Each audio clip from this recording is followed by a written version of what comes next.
ഭയങ്കര ക്ഷീണം. വെള്ളം വേണോ? വെള്ളം ഞാൻ പുറത്തുനിന്ന് കുടിക്കല്ലോ. വീട്ടിൽ നിന്ന് പറഞ്ഞ വെള്ളം പുറത്തുനിന്ന് കുടിക്കണ്ടോ? എന്റെ വീട്ടിൽ നിന്ന് പറഞ്ഞ ആരെങ്കിലും വെള്ളം ആവശ്യം കൊടുത്തോ? എന്നാ കുടിച്ചോ.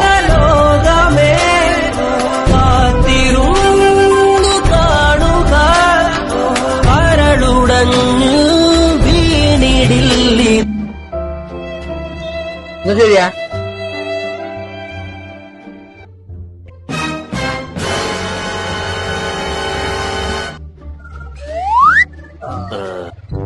ആരെങ്കിലും എന്തെങ്കിലും തരുമ്പോ അപ്പാടങ്ങ് കുടിക്കാൻ പറയും കേട്ടാ. വീട്ടിൽ നിന്ന് ആദ്യമേ പറഞ്ഞിട്ടില്ലേ? ഞാൻ വീട്ടുകാർ പറയുന്നത് കേട്ടാ പോരെ.